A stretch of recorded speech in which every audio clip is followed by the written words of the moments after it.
Okay. Are there still more people in the waiting area? One more is joining right now.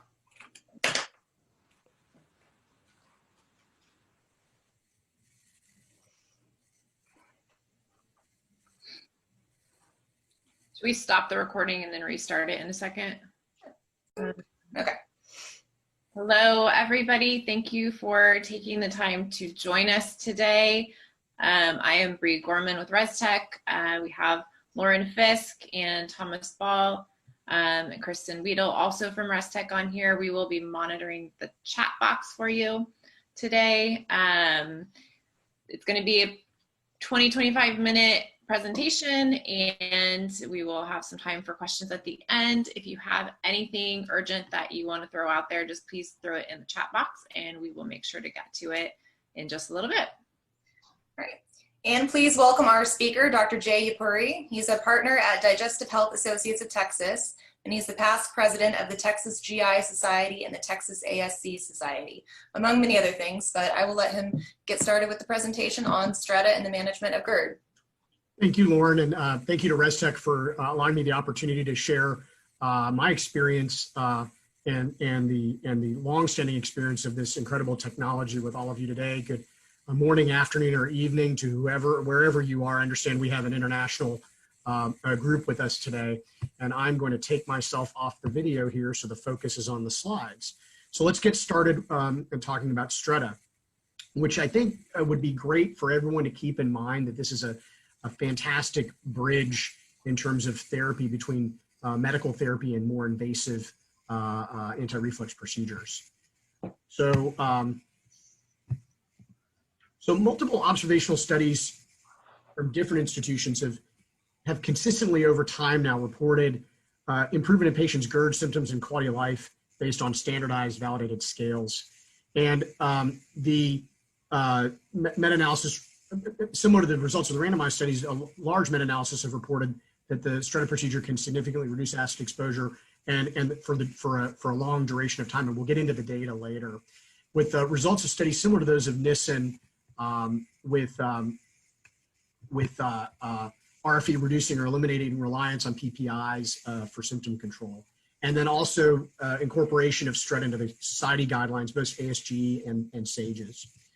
So again, as those of you who practice medicine or surgery in this space understand, PPIs can do work, but a third of patients don't respond. And more in our practices, we are seeing people who are concerned about the long-term risks of medications but are hesitant to proceed to a more invasive endoscopic or surgical procedure. And so again, keep Stretta in mind in terms of this continuum for the treatment of GERD patients with high, things to keep in mind. 86% of patients off daily medications for 4 years, 64% of patients at the 10-year mark off daily medications, with more than 40 clinical studies, including sham-controlled, randomized controlled trials, and a very minimal side effect rate of less than 1% adverse events. So selecting patients for Stretta. So again, I keep hammering this point home. Keep Stretta in mind as this kind of middle therapy between medications and more invasive anti-reflux surgery where surgery is actually altered. You guys are all, and everybody's able to read the slides here, but some of the highlights for criteria for Stretta: hiatal hernia 2 centimeters or less in size, and patients who either don't want to be on medications or want to come off medications. But again, and patients who are post-bariatric, which we're seeing more and more in this population, those who've had sleeves in particular, as well as even bypass, and those with even extraesophageal symptoms. Remember, we're not altering anatomy with Stretta, so it doesn't take other procedures, more invasive anatomy-altering procedures off the table. And we can find patients, again, reinforcing that point, without altering surgery or having anatomy-altering surgery or the implant of, say, like a lynx, for example. And we've already gone over some of these bullet points in terms of patients who are appropriate and who to select for as a possible candidate for Stretta. There are no known absolute contraindications, but clearly the kind of patients in whom you would be judicious about any endoscopic procedure that hasn't been studied in those under 18, those obviously pregnant women. The hiatal hernia greater than 2 centimeters is not so much a contraindication as your clinical efficacy clearly will not be as meaningful. And I think these depending on the quality and the nature of the manometry, esophageal manometry studies you're getting, this concept of achalasia or incomplete LES relaxation, I don't hesitate to offer Stretta in patients with non-specific motility disorders, which is unfortunately a lot of what our motility studies will give us, but I have no hesitation in offering it to those patients because again, we're not irreversibly altering anatomy. So again, we think that Stretta, what it does is treats the deep muscle by decreasing transient lower esophageal sphincter relaxation episodes, augmenting the barrier, increasing the thickness and therefore the pressure at the level of the LES. And again, measured with objective, validated metrics, GERD, HERCL, the health-related quality of life, and the QL-RAD scores. And this is cartoon demonstrates, you can see the balloon in the far left panel, at least on the screen, the far left, with the needles from the Stretta balloon through which the RF radiofrequency energy is delivered to the deep muscles, both at the level just at the LES, above the LES, and in the gastric cardia, and then the rendering of the thickening of that muscle as a result of treatment. This is histologic evidence of that treatment in an animal, in a porcine model, the thinner muscularis propria on the left and the thicker post-treatment showing the hypertrophy of that muscle. And again, another study in humans looking at it based on EUS for those who are familiar with interpretation of endosonographic images. So efficacy, we now have 17 years of data, almost 18 years now, more than 30,000 Stretta procedures, 16 years of peer-reviewed clinical data, level 1 evidence from 3 randomized sham-controlled trials, and again, now incorporation into ASGE and SAGE's guidelines in terms of, and from SAGE's getting a 4+ strong, in terms of the strength and the quality of evidence, and over 40 clinical studies also demonstrating safety and efficacy. So this meta-analysis that I referred to earlier in the talk, a large size, it meets all the metrics for quality of meta-analysis, top 1% of systematic reviews, looking at 28 studies, almost 2,500 patients, and up to 10 years of follow-up with an average of almost 2 years.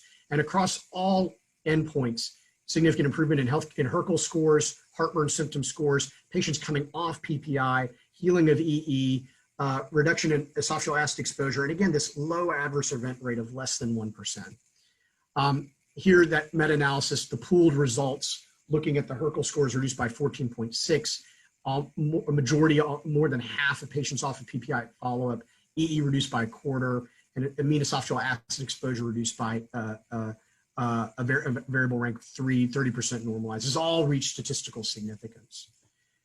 So again, this study from FOSS in surgical endoscopy really reinforcing the durability, safety, efficacy, and long-term efficacy of Stretta. And this is more of a deep dive into some of that data. This is a 2012 meta-analysis, smaller 18 studies, about 1,500 patients, but again, similar trends that we discussed in the previous study. So this is a small study out of the United Kingdom. This is 45 patients showing significant improvement, 5 who did not, 2 had comorbidities, and two others had hiatal hernias in excess of 2 centimeters, but no complications. And again, looking at pre-Stretta and post-Stretta scores for heartburn, regurgitation, and an aggregate score. These are HERCL quality scores. This is another study in Dubai, 75 patients, and 70 patients off PPIs at the 12-month mark. And the remaining number of patients were actually able to reduce their dosage from BID to PRN usage, which is obviously another strong target, especially when you consider the cost of PPIs relative to a one-time procedure such as Stretta. Safety, this is a great slide comparing adverse events as well as costs here in the United States for Stretta versus a TIF versus LINX all in. and the number of years of experience and data looking at these procedures. And again, not surprisingly, as you go up the scale in terms of invasiveness, the cost increase, and not surprisingly, the adverse event numbers increase as well. So from 2006 to 2020, 3 adverse events. All were investigated, not found to be device related. Again, this is in the context of 30,000 procedures performed over the last 20 years. This not statistically significant adverse event rate, frankly speaking. Durability, which has been the concern for Stretta and perhaps led gastroenterologists and surgeons to perhaps be hesitant to recommend Stretta or refer patients for Stretta. This is an 8-year follow-up study. Almost 77% of patients were completely off all anti-reflux medications at the 8-year mark, while the rest were using, the balance were using PPI and none on a weekly basis. This study, both primary and secondary endpoints were met. As important, no disease progression and no evidence of Barrett's or progression to Barrett's or cancer, which is significant because looking at progression to Barrett's and esophageal cancer in patients either undergoing endoscopic anti-reflux or surgical anti-reflux procedures has not been well borne out in the literature. So this is a nice feature to this study that I think is worth highlighting. Again, this is the same study looking at scores at baseline, then 4 and 8 years, showing that durability of the treatment.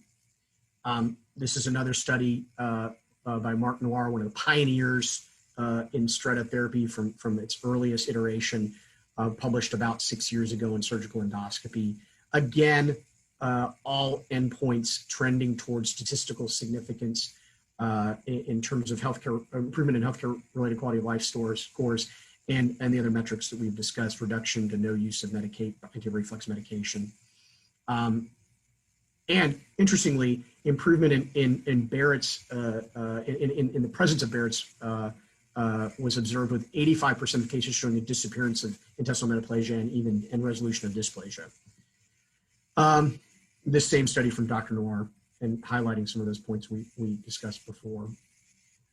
And again, both primary and secondary endpoints were met. But again, I want to reemphasize that reduction in PPI use from BID at baseline to really PRN at that 10-year mark.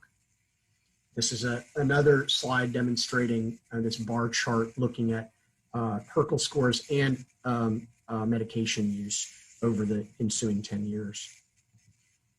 This is a very busy slide that was in the Red Journal in October of 17, looking at 15 years of, and the conclusions here was that the Stretta is safe and a durable therapy for GERD.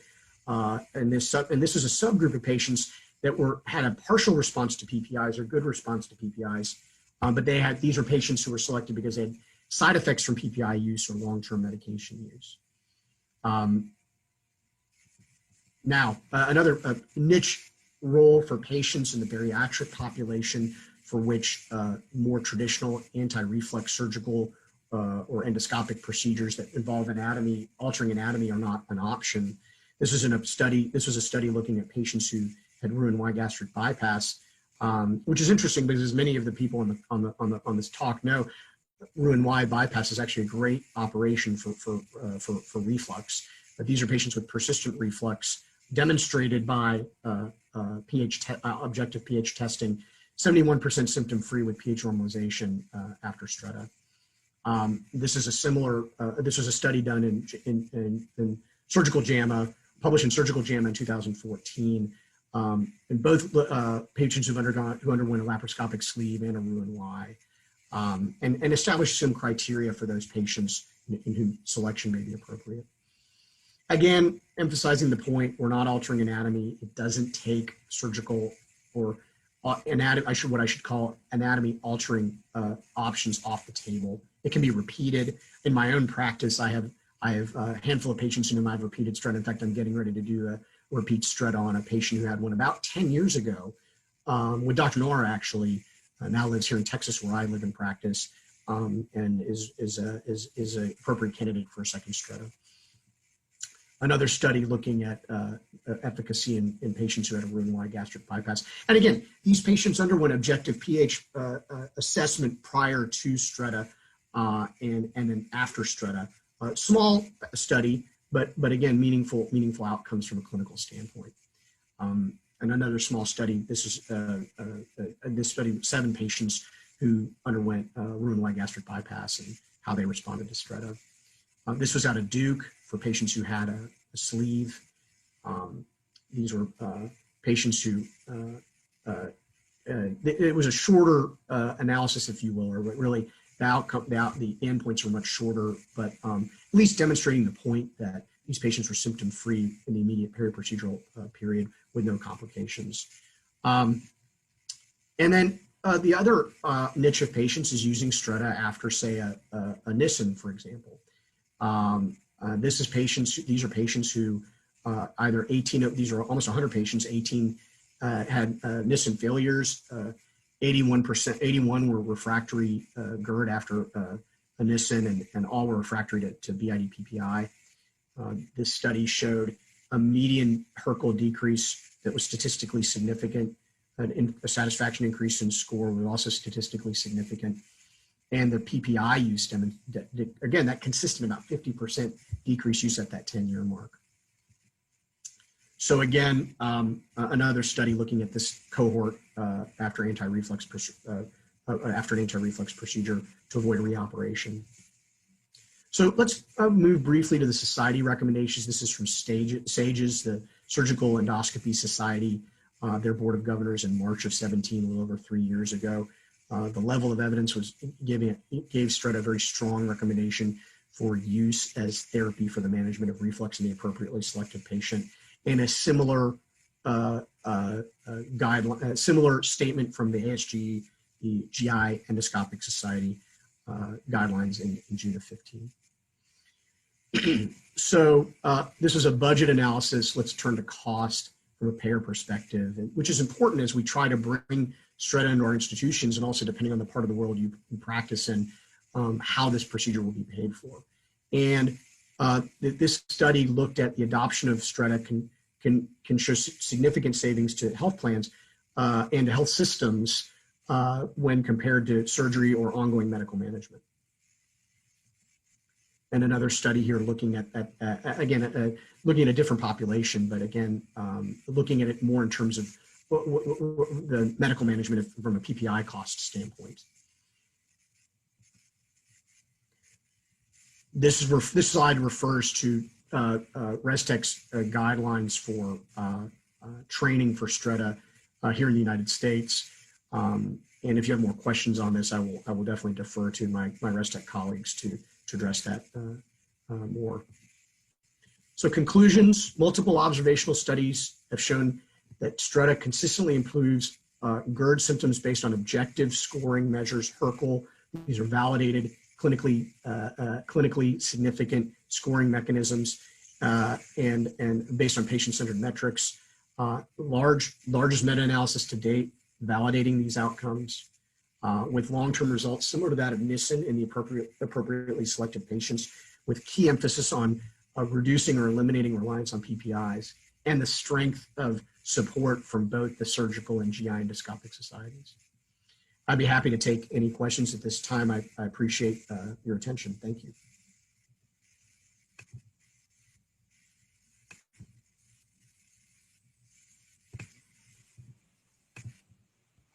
It looks like Arturo might have a question. Do you want to take yourself off mute and go ahead and ask? I think I'm trying to find your photo to see if or your video here.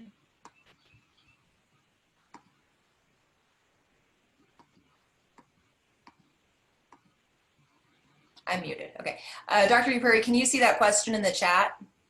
Let me see if I can click on the. I have performed more than 40 patients with a hernia greater than 2 centimeters and less than 3 centimeters, and they have done wonderfully. You say that greater than 2 centimeters would be a contraindication in the United States. You don't do it like that? I wouldn't say it's a contraindication. To clarify, I think the outcomes are less, and I perhaps I didn't emphasize that enough when I when we were on that slide, I think the outcomes are less optimal in those patients with a large hernia or hernia greater than 2 centimeters. In my experience, in my practice, I've not offered Stretta to patients with a hernia greater than 2 to 3 centimeters.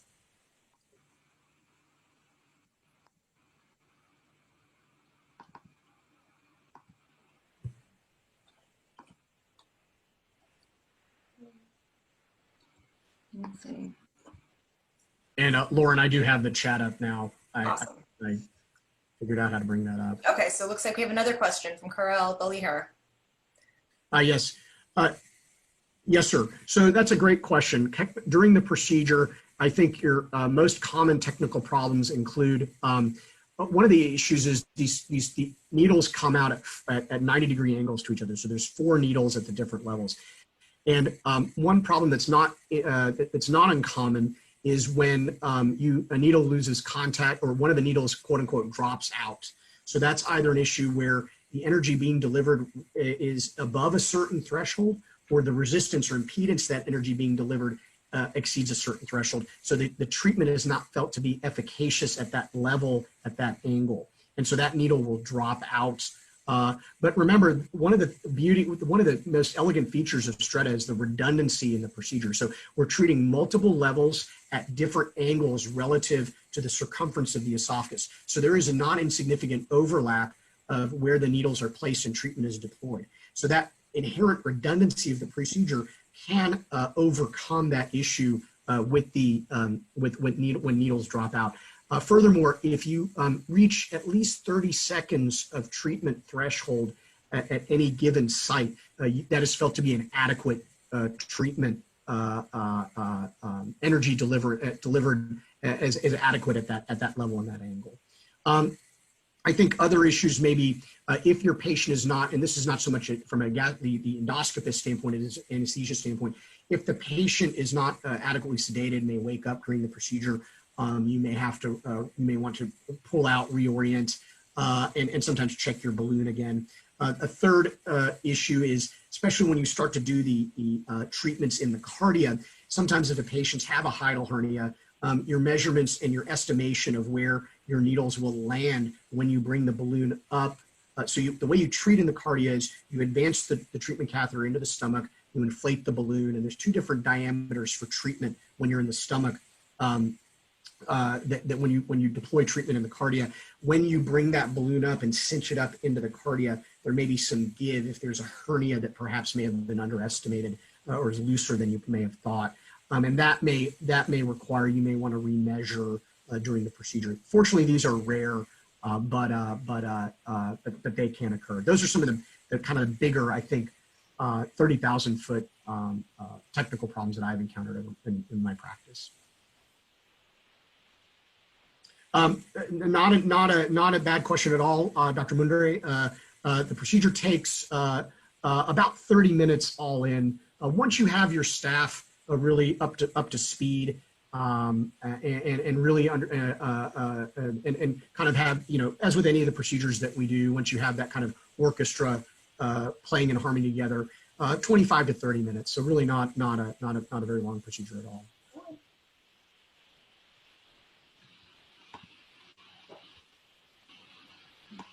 And your other question, fentanyl and midazolam, yes. So most routine upper endoscopic and colonoscopic procedures here in the United States are done with propofol. I don't know that fentanyl and Versed would probably be enough. You do need the patients to really be more still. So I think fentanyl and Versed, what we commonly call conscious sedation here in the United States, and how we used to do most of our standard upper endoscopic and colonoscopic procedures in the U.S. Over a decade or so ago, we've really transitioned to propofol here in the U.S. for most of that. I think you may have some issues with patients perhaps not being as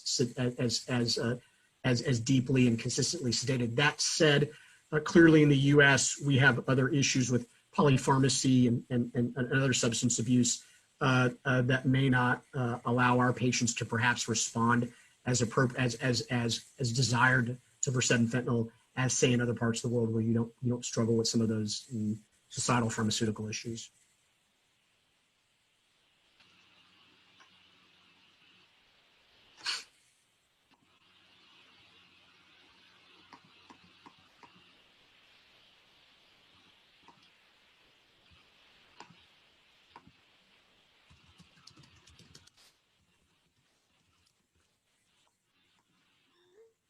Do we have any other questions or comments? Oh, here we go. Most common complications. I think the routine complications are really the most common complications are related more to the fact that you're performing an endoscopic procedure. So bleeding, infection, perforation, reaction to sedation. These are the common, when we obtain informed consent for our patients for an endoscopic procedure here in the United States, those are the 4 common risks we discuss typically for an endoscopic procedure. These are that needle doesn't move with Stretta in any way.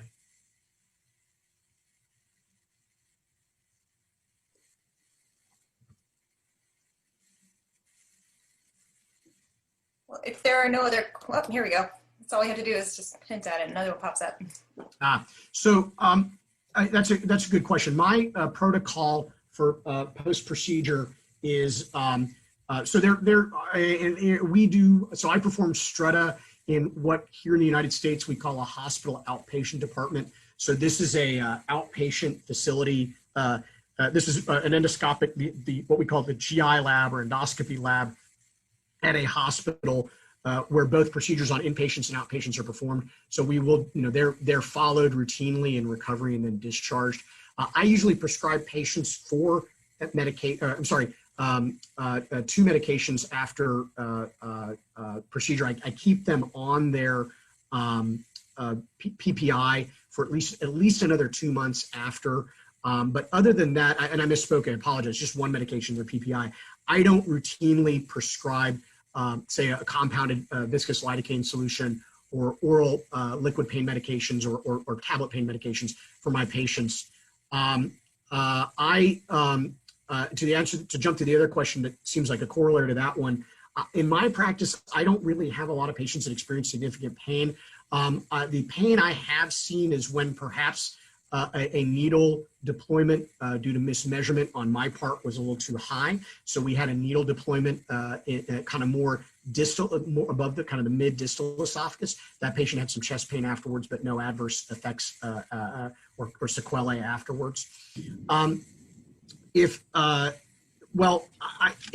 can take up to a year in some patients, but I think the thing to do is, in my practice, I will attempt to start weaning patients from PPI after 2 months to allow remodeling. But if those patients are still symptomatic, even when we try to wean them after 2 months, I will put them back on PPI and then retry a holiday with weaning again in 2 to 3 months. So it's not a snapshot where I'm discontinuing their medications. I am trying to wean them in a reasonable manner over time as their symptoms would dictate. So we do, and I think this is going to vary in the United States because our healthcare is paid for either by a national insurance system called Medicare for those over 65, and for those 18 to 65, there are commercial or private insurance that is the bulk of how patients care is paid for in this country, in addition to Medicare, and then also individual states have a government-run program called Medicaid. But let me speak specifically to the challenges from a commercial standpoint.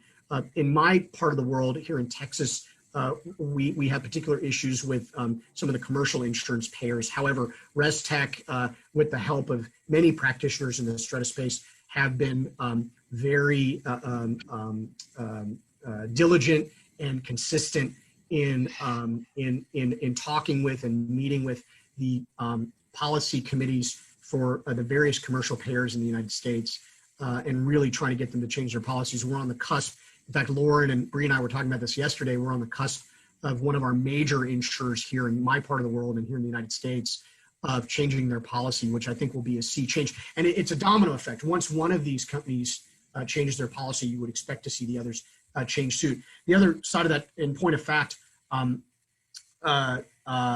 Medicare here in the United States covers the procedure, and in the UK, my understanding is because NICE has approved it, it's paid for through the NHS. If there's one of my British colleagues on this call, they can certainly pipe in. You're going to have more knowledge in that regard than I would. And in systems such as the colleague who just posted from Brazil with self-pay, not an issue. And another colleague here in the UK saying that probably not as easy to approve through the NHS. I guess your parallel private system may be a better route to go. So it is, the long story short, it is all over the map. I do have patients that will eventually, if they exhaust all appeal options with the commercial payers here in the United States, what we call the private insurance payers, they will opt to pay out of pocket.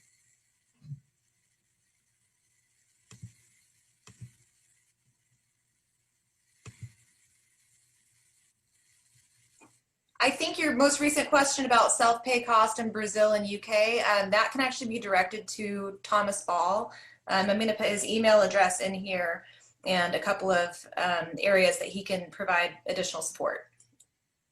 Hi guys, and just to jump in very briefly on this, when we look at the self-pay costs, it's going to vary quite substantially depending on costs of anesthetic support, and costs of the time in either the operating theater or, of course, in the endoscopy suite, depending on exactly how that's set up. So we do see a degree of variability. Often it ranges from between about $3,500 to about $10,000, depending on where those costs lie and exactly how the patients can kind of tolerate costs that are associated with that healthcare. Just to clarify in the UK very slightly, it has second tier NICE approval, so it doesn't have the full third tier approval yet, but that's a project we're working on.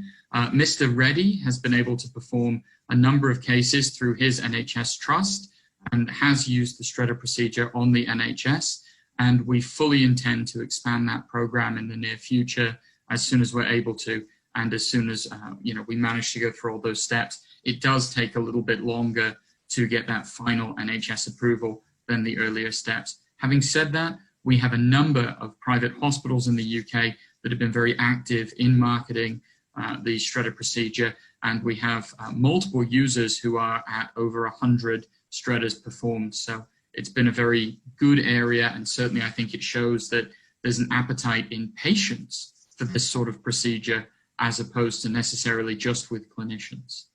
Thanks. Real briefly, Lauren, there was a question regarding, let me go back, regarding efficacy in older versus younger patients. In my practice, sir, I have not seen a difference in results from based on age stratification. So I've had pretty uniform efficacy results across all age ranges. I think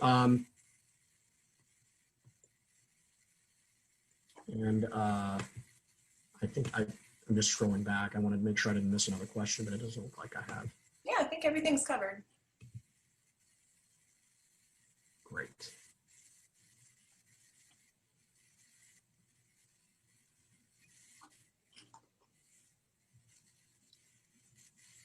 All right, well, if there are no more questions, thank you all for attending. Thank you very much, Dr. Dupuri, for sharing your insights and your experience with everyone. And if additional questions do come up in the future, please reach out. I put Thomas's email address on there, and you can always find our website at restech.com. Lauren, where was a question regarding whether the slides could be shared? Is that possible? I don't think there's a problem with that. Thomas, it's your brainchild. I'll be more than happy to send out slides. What we can do is we have a list of everyone who's attended this webinar, and thank you very much to Dr. Dupuri for being so generous with his time and for all of you to contribute. So we can make sure that we send out the slides after this event, and then if you have any questions, we're always more than happy to answer them. In terms of key areas for Stretta research in the future, I'm delighted to say that we're in the final stages of approval for a large-scale study on Stretta after gastric sleeves. And we feel that that's a very promising area to examine the bariatric market for additional potential Stretta patients. So that's just kind of one little teaser. Hopefully at the next AFS conference, we'll have a lot more information for you about how that's going. and some other studies as well. So thank you very much.